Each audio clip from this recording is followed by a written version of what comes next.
Resale value గురించి మాట్లాడితే 95,000 రూపాయలు పెట్టి ఈ ఫోన్ చాలా ఎత్తుగా కనబడుతుంది. దీంట్లో హ్యాప్టిక్స్ ఆ స్టాండర్డ్ అయితే అనిపించలేదు. చేతిలో ఆ కెమెరా ఫస్ట్ డిస్క్లైమర్ ఏంటంటే ఇది రివ్యూ నెట్ కాదు, ఇది మనం సొంతంగా మనం కొనుక్కున్న డివైస్. ఎక్కువ పాజిటివ్స్ చెప్తాను ఈ వీడియోలో. నాకు పర్టికులర్గా ఫోన్ బాగా నచ్చింది కాబట్టి అంత మాత్రం ఇది ఏ ప్రమోషనల్ వీడియోనో స్పాన్సర్షిప్ వీడియోనో అనుకోమాకండి. కొన్ని రోజుల నుంచి నేను యూస్ చేస్తున్నాను. నేను యూస్ చేసిన నా యూసేజ్ నా ఎక్స్పీరియన్స్ ఏంటనేది మీతో షేర్ చేసుకుంటా. ఒక్క పాయింట్ కూడా మిస్ చేయను, ప్రతి డిపార్ట్మెంట్లో మీతో మాట్లాడతా. Hi friends, welcome back to the channel. ఈ రోజు మనం ఈ వీడియోలో Vivo X200 Pro ఈ ఫోన్ కంప్లీట్ రివ్యూ చూద్దాం. చాలా రోజుల నుంచి నాకు ఈ ఫోన్ గురించి కూడా కమెంట్స్ వస్తూ ఉన్నాయి. అండ్ మన ఛానల్లో already Vivo X200 complete review post చేశా. అలానే Vivo X200 in depth camera రివ్యూని కూడా పోస్ట్ చేసావు. ఒకవేళ మీకు ఈ ఫోన్ గురించి కూడా కెమెరా రివ్యూ డెడికేటెడ్ గా కావాలనుకుంటే కమెంట్ సెక్షన్ లో కమెంట్ చేయండి. దీని గురించి కూడా డెడికేటెడ్ కెమెరా రివ్యూ పోస్ట్ చేస్తా. ఫస్ట్ ఆఫ్ ఆల్ ఈ ఫోన్ 95,000 రూపాయలు పెట్టారు. 95,000 రూపాయలకి ఈ ఫోన్ వర్తా కాదా అని చెప్పంటే షార్ట్ వర్డ్ లో చెప్పమంటే మాత్రం నా వరకు మాత్రం ఖచ్చితంగా వర్త్ అనిపించింది. ముఖ్యంగా కెమెరాస్ 2025 మొత్తానికి డైరెక్ట్ స్టేట్మెంట్ చెప్పేస్తున్నా. నా దగ్గర S25 అల్ట్రా కూడా యూస్ చేస్తున్నాను. ఈవెన్ దీనికంటే కూడా నాకు కెమెరాస్ ఇదే చాలా బాగా నచ్చింది. లో లైట్ లో మళ్ళీ ఈ ఫోన్ కంటే కూడా S25 అల్ట్రా కెమెరా శాంపిల్స్ చాలా బాగున్నాయి. ప్రాసెసింగ్ లో అండ్ కొంచెం ఇమేజ్ స్ట్రక్చర్ ఫార్మ్ చేయడంలో ఇది ఫెయిల్ అవుతుంది. లో లైట్ శాంపిల్స్ లో ఇంకా ఇది అప్డేట్స్ లో ఏమైనా వీళ్ళు రెక్టిఫై చేయగలిగితే better. Each and everything department wise నేను ఈ వీడియోలో మాట్లాడతా. లేట్ చేయకుండా వీడియోలోకి వెళ్ళిపోదాం. Let's get started. నేను అంతకంటే ముందు చెప్పడం మర్చిపోయా, ఇంత వాల్యూడ్ అండ్ వర్త్ ఉన్న ఫోన్స్ మేము ముందుకు తీసుకొస్తున్నా. సపోర్ట్ చేయాలనుకుంటే కంటెంట్ నచ్చిన వాళ్ళు మాత్రం కింద సబ్స్క్రైబ్ బటన్ హిట్ చేసి సబ్స్క్రైబ్ అవ్వండి, కొత్తగా వచ్చిన వాళ్ళు చూసినట్లయితే. ఫస్ట్ మనం అన్బాక్సింగ్ తో స్టార్ట్ చేద్దాం. బాక్స్ మాత్రం చాలా స్పెషల్ గా ఉంటుంది. వివోలో X సిరీస్ బాక్స్ అన్ని కూడా స్పెషల్ గానే ఉంటాయి. సరే, బాక్స్ ఓపెన్ చేస్తే ఫస్ట్ మనకి మొబైల్ ఫోన్ కనబడుతుంది. 90 వాట్ అడాప్టర్ ఇస్తున్నారు. ఇక్కడ టైప్ ఏ అడాప్టర్ ఇస్తున్నారు. టైప్ సి అడాప్టర్ ఇచ్చేసి ఉంటే బాగుండేది. టైప్ ఏ అడాప్టర్ ఇవ్వడం వల్ల కేబుల్ కూడా టైప్ ఏ కేబుల్ ఇవ్వాల్సి వస్తుంది. Type C to type C cable అనుకోండి, హై అండ్ పర్ఫార్మెన్స్ చేసే ల్యాప్టాప్స్ అయినా కన్సోల్స్ అయినా డైరెక్ట్ గా ఫోన్ తో కనెక్ట్ చేసేసుకోవచ్చు. అండ్ దీంట్లో type C port 3.2 generation port తో వస్తుంది. డైరెక్ట్ గా డిస్ప్లే షేరింగ్ క్యాపబిలిటీ ఉంటుంది. అలా మానిటర్ షేర్ చేసుకోవాలనుకుంటే type C to type C cable అయితే ఫాస్టర్ స్పీడ్స్ ఉంటాయి. అండ్ ఈవెన్ డేటా ట్రాన్స్ఫర్స్ కూడా ఫాస్టర్ డేటా ట్రాన్స్ఫర్స్ ఉంటాయి. సో ఇది ఒకటి కొంచెం మైనస్. టైప్ ఏ అడాప్టర్ అవ్వకుండా టైప్ సి అడాప్టర్ ఇచ్చి ఉంటే బాగుండేది. పేపర్ మాన్యువల్స్ ఉంటాయి, quick start guide and warranty manuals. And Vivo X200 premium card ఒకటి ఉంటుంది. అండ్ కేస్ ఒకటి ఇస్తున్నారు, TPU కేస్. ఈ కేస్ అయితే అంత క్వాలిటీ అనిపించట్లేదు. రఫ్ గా 10 డేస్ యూస్ చేస్తే 5 డేస్ లోనే పాడైపోయింది. కలర్ ఈజీగా ఫేడ్ అవుట్ అయిపోతుంది. అండ్ ఫోన్ స్టాండర్డ్స్ ని తగ్గించినట్లు అనిపిస్తుంది ఆ కేస్ యూస్ చేస్తే. బెటర్ ఆ కేస్ కాకుండా మంచి క్వాలిటీ కేసెస్ కూడా ట్రై చేయండి. అండ్ అయితే బాక్స్ లో ఏ కంటెంట్స్ మిస్ చేయట్లేదు, అన్ని కంటెంట్స్ బాక్స్ లో వస్తున్నాయి. నెక్స్ట్ ఇప్పుడు దీని డిజైన్, లుక్స్ అండ్ కేస్ వేస్తే లుక్స్ ఎలా ఉన్నాయి వీటన్నిటి గురించి మాట్లాడదాం. ఫస్ట్ థింగ్, డిజైన్ మాత్రం చాలా బాగుంది. ఒకవేళ మీరు కెమెరా ఎంతూజియాస్ అనుకుంటే ఈ డిజైన్ బాగా నచ్చుతుంది. చేతిలో ఆ కెమెరా ఫిజికల్గా కెమెరాను ఊపుతుంటే ఆ సౌండ్ వస్తుంది. అంటే ఆ లోపల 200 మెగాపిక్సెల్ పెరిస్కోప్ లెన్స్ ఏవైతే ఉన్నాయో దాన్ని డైరెక్ట్గా ఫీల్ అవుతున్నాం. సో సెన్సర్స్ చాలా పెద్దవి కాబట్టి కెమెరా బంప్ మొత్తం బయటకు వచ్చింది. అండ్ టేబుల్ మీద పెట్టినప్పుడు కూడా చాలా ఎత్తుగా కనబడుతుంది. రెగ్యులర్ ఫోన్లతో కంపేర్ చేస్తే ఇది చాలా ఎత్తుగా ఉంటుంది. నేను బీ-రోల్ షాట్ కూడా ఇక్కడ వేస్తున్నాను, ఒకసారి చెక్ చేయండి. టేబుల్ మీద యూస్ చేసుకునే వాళ్ళకి మాత్రం చాలా చిరాగ్గా అనిపించింది. అలానే ఈ కెమెరా బంప్ మీద ఉండే ఫింగర్ ప్రింట్స్ కూడా చాలా అనోయింగ్ గా ఉంటాయి అండ్ కొంచెం చిరాకు తెప్పిస్తాయి కూడా. ఎప్పటికప్పుడు మీరు ఒక క్లాత్ పెట్టుకొని దీన్ని తుడుచుకుంటూనే ఉండాలి. డిజైన్ పార్ట్ లోనే ఇంకొంచెం జాగ్రత్తగా ఉంటే బాగుండేది. ఆ ఫింగర్ ప్రింట్స్ ఇంకొంచెం ఎక్కువ డిస్టర్బ్ చేస్తున్నాయి మిమ్మల్ని. సో కెమెరా బంప్ ఒకటి డిజైన్ విషయంలో మేబీ మీకు నెగిటివ్ అవ్వచ్చు. నెక్స్ట్ కంఫర్ట్ అండ్ వెయిట్ పరంగా మాట్లాడితే చేతిలో అసలు అంత కంఫర్ట్ అనిపించట్లేదు. గేమింగ్ ఆడుతున్నప్పుడు ఆ పోస్టర్ కంఫర్ట్ అనిపించట్లా. ఇన్ఫాక్ట్ చేతిలో పట్టుకుంటున్నప్పుడు కూడా అంత కంఫర్ట్ అనిపించట్లా. ఎందుకంటే వెయిట్ మొత్తం కూడా పైకి వెళ్ళిపోతుంది. ఆ కెమెరాస్ దగ్గర ఎక్కువ వెయిట్ కనపడేసరికి చేతిలో మనం యూస్ చేసినప్పుడు ఇట్లా నార్మల్ గా రెగ్యులర్ ఇలా చూడండి, స్ట్రైట్ గా ఉండాల్సిన ఫోన్ కొంచెం అటువైపుకి ఒరిగిపోతుంది. సో వెయిట్ డిస్ట్రిబ్యూషన్ అనేది కెమెరా సైడ్ ఎక్కువ ఉండటం వల్ల చేతిలో కంఫర్ట్ నాకు అంత మంచిగా అనిపించట్లేదు.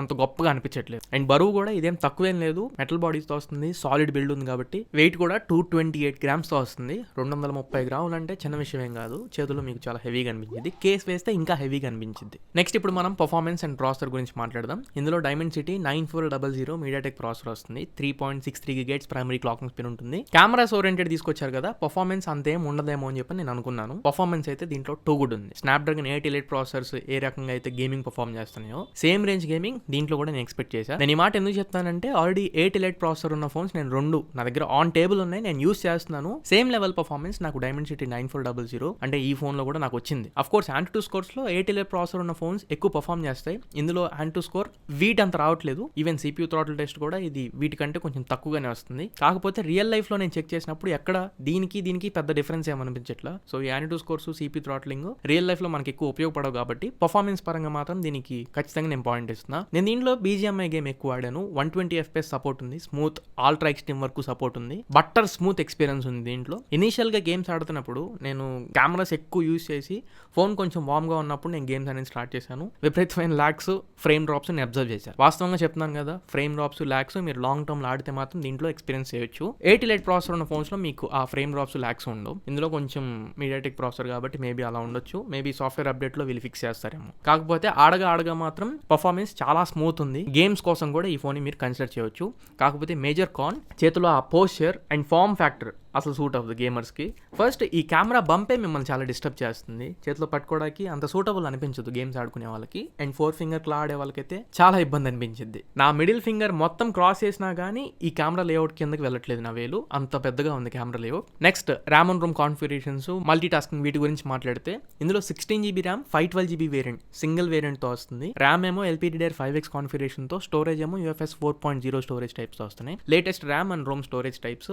అండ్ ఇది టైప్ సి పోర్ట్ కూడా USB 3.2 జనరేషన్ పోర్ట్తో వస్తున్నాయి. 3 కూడా మంచి కాంబినేషన్. నేను స్టార్టింగ్లో చెప్పినట్లు ఎల్గాటో లాంటి స్ట్రీమింగ్ డివైస్ యూస్ చేసి 4Kలో స్ట్రీమ్ చేసుకోవచ్చు, మానిటర్స్కి కనెక్ట్ చేసుకొని డివైస్ క్యాప్చర్ చేసుకోవచ్చు. అలానే హార్డ్ డిస్క్లో SSDలు కూడా ఇది డిటెక్ట్ చేస్తుంది. టైప్ సి 3.2 జనరేషన్ పోర్ట్ కాబట్టి మాక్సిమం ఫోన్స్ డిటెక్ట్ చేస్తాయి. కాకపోతే డేటా ట్రాన్స్ఫర్ స్పీడ్స్ ఇందులో చాలా ఫాస్ట్ ఉంది. అండ్ మల్టీ టాస్కింగ్ కూడా చాలా బాగుంది. బ్యాక్గ్రౌండ్లో అన్ని యాప్స్ని ఉంచుకుంటుంది, ఇంక్లూడింగ్ BGMI, Antutu స్కోర్స్ ఇట్లాంటి పెద్దవి కూడా ఉంచుకుంటుంది. గేమ్ ఎక్కడ రీలోడ్ అవ్వట్లేదు. నేను ఈ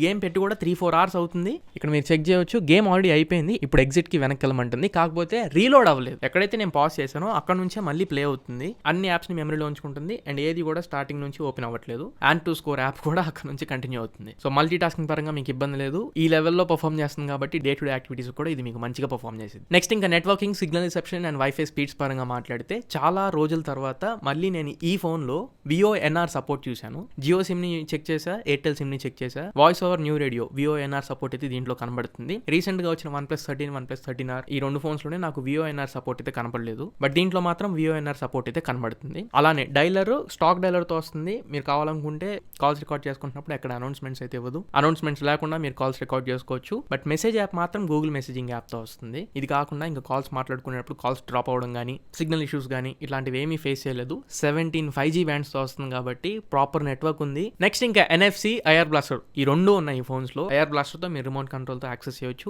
అలానే NFC, మీరు ఒకవేళ ట్యాప్ టు పే ఫీచర్ తో కాంటాక్ట్లెస్ పేమెంట్స్ ఏమైనా చేయాలనుకున్నా కానీ NFC ఫీచర్ ఉంది. NFC పేమెంట్స్ కూడా చేసుకోవచ్చు. అండ్ నెక్స్ట్ ఇప్పుడు మనం డిస్ప్లే గురించి మాట్లాడుకుందాం.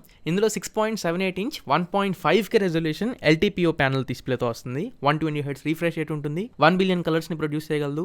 HDR10+ కి సపోర్ట్ చేస్తుంది. 4500 నిట్స్ పీక్ బ్రైట్నెస్ నిట్స్ తో వస్తుంది. అండ్ డాల్బీ విజన్ సపోర్ట్ కూడా ఉంది. వాట్ నాట్ ఎవ్రీథింగ్ ఈ డిస్ప్లేలో ఉన్నాయి. అండ్ క్వాడ్ కర్వ్డ్ డిస్ప్లే, ఇది కొంచెం స్లైట్ కర్వ్ ఉండిద్ది, అసలు డిస్టర్బ్ చేయదు ఆ కర్వ్ అయితే. And display protection armour protection తో వస్తుంది. టాప్ ప్రొటెక్షనే, ఆర్మర్ 2 నడుస్తుంది, బట్ ఆర్మర్ కూడా మంచి ప్రొటెక్షనే. And complete IP68 and IP69 water resistance తో వస్తుంది. బిల్డ్ క్వాలిటీ పరంగా అయితే ఎక్కడ కాంప్రమైజ్ లేదు. డిస్ప్లే పరంగా కలర్స్ మాత్రం వైబ్రెంట్ ఉన్నాయి. పిన్ టు పిన్ మనం అబ్జర్వ్ చేయొచ్చు. ఈవెన్ కలర్స్ కూడా డీప్ బ్లాక్స్ చూపించడంలో అండ్ డీప్ కాంట్రాస్ట్ లెవెల్స్ చూపించడంలో, HDR వీడియోస్ చూస్తున్నప్పుడు ఆన్ పాయింట్ ఉన్నాయి. యాక్యురేట్ కలర్స్ ఉన్నాయి. వ్యూయింగ్ యాంగిల్స్ కూడా చాలా ప్రాపర్ ఉన్నాయి. స్క్రీన్ టు బాడీ రేషియో కూడా ఎక్కడ మిమ్మల్ని డిస్టర్బ్ చేయదు. చిన్స్, బెజల్స్ అన్ని చాలా తక్కువగా కనబడతాయి. ఓవరాల్ డిస్ప్లే పరంగా మాత్రం ఎక్కడ ఒక కాన్ కూడా అనిపించదు మీకు. కాకపోతే స్లైట్ గా నేను అబ్జర్వ్ చేసినప్పుడు 4K HDR వీడియోస్ ప్లే చేస్తున్నప్పుడు మాత్రం మినిమల్ గా లాగ్ అవుతుంది వీడియో. ఫ్రేమ్స్ డ్రాప్స్, లాగ్స్ కొంచెం మినిమల్ గా మనకు కనబడుతున్నాయి. అది మేబీ అప్డేట్ లో వీళ్ళు ఫిక్స్ చేయవచ్చు. డిస్ప్లే పరంగా ఎక్కడ ప్రాబ్లం లేదు. అండ్ స్పీకర్స్, ఇందులో స్టీరియో స్పీకర్స్ తో వస్తుంది.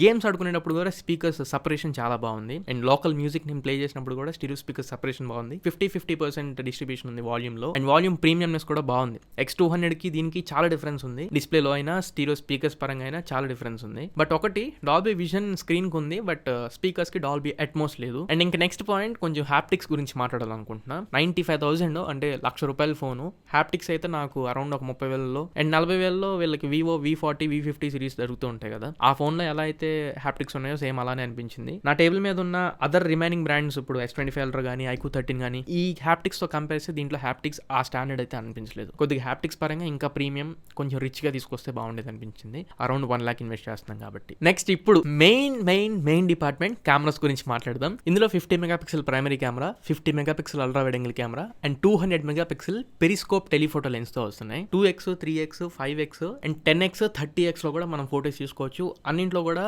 మంచి కెమెరా శాంపిల్స్ వస్తున్నాయి. క్లియర్గా చెప్తున్నాను కదా, దీనికంటే దీంట్లో కెమెరా శాంపిల్స్ చాలా బాగున్నాయి. కాకపోతే న్యాచురల్గా లేవు ఫొటోస్ ఏవి కూడా, కొంచెం పాప్ చేసి చూపిస్తుంది. న్యాచురల్ కలర్స్ మీరు ఎక్స్పెక్ట్ చేయమాకండి. ఓవరాల్గా చూడడానికి బాగున్నాయి ఫొటోస్, చూడడానికి డీటెయిల్స్ పరంగా కానివ్వండి, లైట్ని అబ్జర్వ్ చేయడంలో కానివ్వండి, బ్యాక్గ్రౌండ్ సపరేషన్ కానివ్వండి, డెప్త్ ఎఫెక్ట్ ఇవ్వడంలో కానీ ఎవ్రీథింగ్ ఆన్ పాయింట్ ఉన్నాయి. కాకపోతే న్యాచురల్ కంటే కూడా ఒక 2-3 టోన్స్ పెంచి పాప్ చేసి చూపించేది. ఇప్పుడు రెడ్ ఉందనుకోండి, దాన్ని వైబ్రెంట్గా చూపించడం, కలర్స్ ఏవైతే ఉంటాయో వాటిని కొంచెం కాంట్రాస్ట్ లెవెల్స్ పెంచి వైబ్రెంట్గా చూపిస్తుంది. అది మీకు ఓకే అనుకుంటే మాత్రం ఫోటోస్ పరంగా ఇంకా కళ్ళు మూసుకొని మీకు పర్చేస్ చేయవచ్చు. టెక్నికల్ గా మాట్లాడితే 50 మెగాపిక్సెల్ ప్రైమరీ కెమెరా, దీనికి జైస్ పార్ట్నర్షిప్ ఉంది. అలానే 50 megapixel ultra wide angle camera, దీనికి కూడా జైస్ పార్ట్నర్షిప్ ఉంది. And telephoto lens 200 megapixel periscope telephoto lens ఉన్నాయి. వాటి పనితనం క్లియర్ గా మనకు అర్థమవుతుంది. అలానే ఇంకొక అడ్వాంటేజ్ టీ స్టార్ కోటింగ్ కూడా ఉంది. ఈ టీ స్టార్ కోటింగ్ ఇవి మీకు అర్థం కావాలి అంటే నేను S25 ultra and X200 Pro ఈ రెండింటి కెమెరా కంపారిజన్ వీడియో ప్లాన్ చేస్తున్నాను. ఆ వీడియో చూస్తే అందులో సన్లైట్ రేస్ కానివ్వండి, night time street light race కానివ్వండి, అవన్నీ S25 అల్ట్రాలో ఎలా కనబడుతున్నాయి అండ్ దీంట్లో ఎలా రిడక్ట్ చేస్తాయి,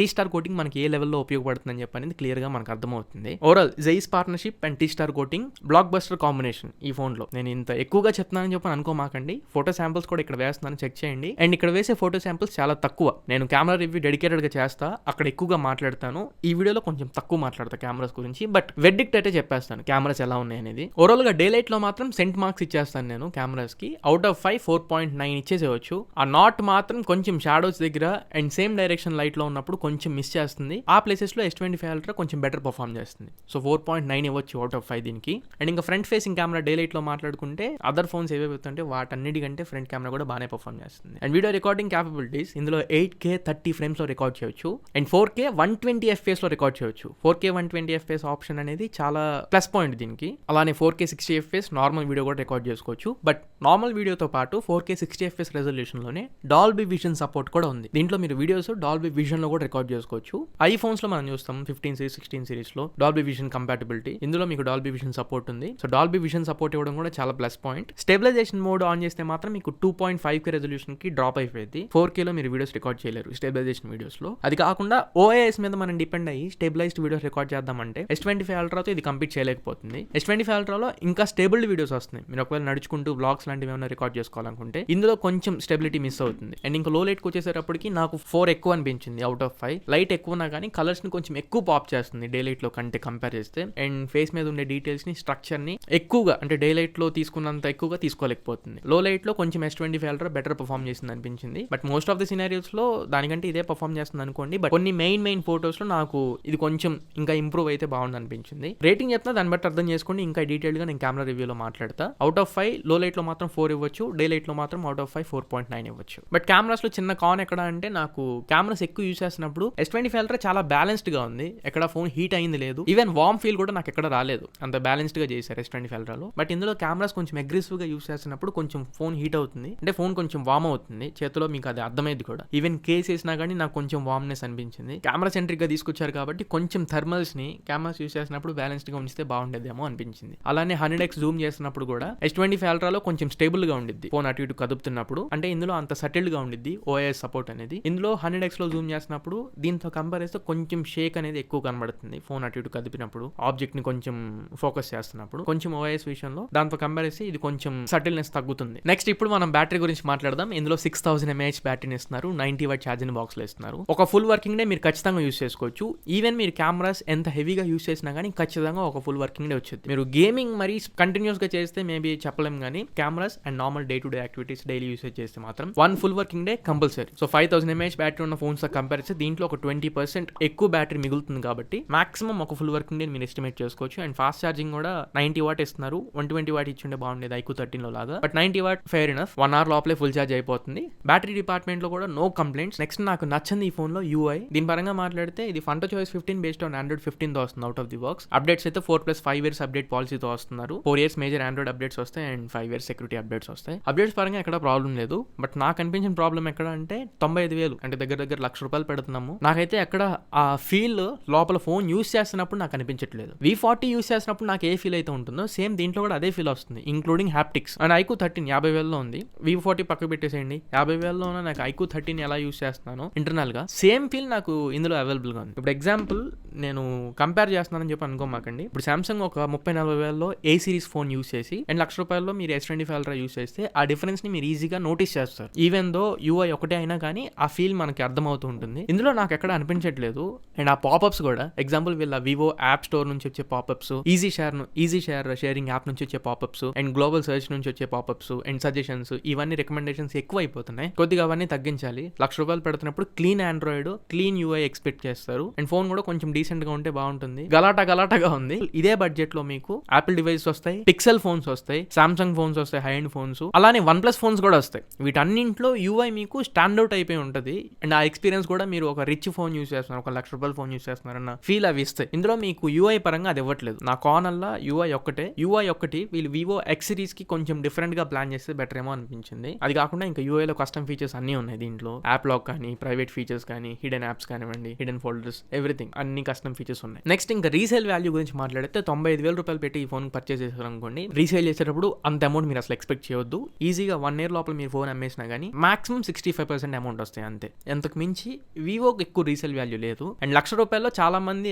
ఆలోచించేది కూడా అదే, యాపిల్కి వెళ్ళిపోదామా, సామ్సంగ్ వెళ్ళిపోదాం, పిక్సెల్కి వెళ్ళిపోదాం అనుకుంటారు. ఆరాకొర అటు ఇటు అయితే OnePlusకి వెళ్దాం అనుకుంటారు, కానీ వివోకి రావట్లేదు. నా వరకు మాత్రం దీనికి కూడా రీసేల్ వాల్యూ పెరగాలని చెప్పి మనస్ఫూర్తిగా కోరుకుంటున్నా. ఎందుకంటే ఆల్రౌండర్ ఫోన్ ఇది. ఒక విషయంలో కూడా ఇది తగ్గింది అని చెప్పుకోవడానికి ఏమీ లేదు. ఆల్రౌండర్ ఫోన్ కొనుక్కుంటే మినిమం ఒక 4-5 సంవత్సరాలు పక్కగా మీరు యూస్ చేసుకోవచ్చు. ఆ ఫీల్ అయితే నాకు అనిపించింది. సో ఇది ఫ్రెండ్స్ ఓవరాల్ గా వివో X200 Pro గురించి నా యూసేజ్ లో కంప్లీట్ గా నేను ఎక్స్పీరియన్స్ చేసింది. ఫైనల్ గా ఒక్కసారి దీంట్లో ప్లస్లు మైనస్లు గురించి మాట్లాడితే, అంటే ప్రోస్ అండ్ కాన్స్ గురించి మాట్లాడితే, అన్ని దీనికి ప్రోసే. డిస్ప్లే కానివ్వండి, కెమెరాస్ కానివ్వండి, పర్ఫార్మెన్స్ కానివ్వండి, ఐఆర్ బ్లాస్టర్, NFC కానివ్వండి, even speakers, type C port, అన్ని దీనికి ప్లస్సే. రెండే మైనస్లు దీనికి. ఒకటి design and weight distribution, 2 UI. ఈ 2 బ్యాలెన్స్ చేసుకుంటే మాత్రం ఈ ఫోన్ ఒకటి కూడా ఈ ఫోన్ కి వంక పెట్టడానికి లేదు. నువ్వు ఈ ఫోన్ సజెస్ట్ చేస్తావా అంటే 95,000 లో 16GB 512GB ఖచ్చితంగా సజెస్ట్ చేస్తాను. ప్రైస్ తగ్గితే ఇంకా బెస్ట్. లేదు 95,000 అయినా కానీ పెట్టొచ్చు, 16GB 512GB ఇస్తున్నారు కాబట్టి. అండ్ కెమెరాస్ దీంట్లో దీన్ని కొట్టే కెమెరా లేదు కాబట్టి ఇంకా మనకు వేరే ఆప్షన్ లేదు, పర్చేస్ చేసుకోవచ్చు అని నేను చెప్తా. సో ఇది ఫ్రెండ్స్ ఓవరాల్ గా Vivo X200 Pro complete review. ఈ వీడియో మీకు నచ్చింది అనుకుంటున్నాను, ఖచ్చితంగా ఉపయోగపడింది అనుకుంటున్నా. వీడియో నచ్చినట్లయితే లైక్ చేయండి, మీ ఫ్రెండ్స్ అందరికీ షేర్ చేయండి. మళ్ళీ ఇంకొక మంచి వీడియోతో, మంచి క్వాలిటీ కంటెంట్తో మీ ముందుకు తిరిగి వస్తా. Until then this is your Tarun signing off నా ఫ్రెండ్స్. జై హింద్.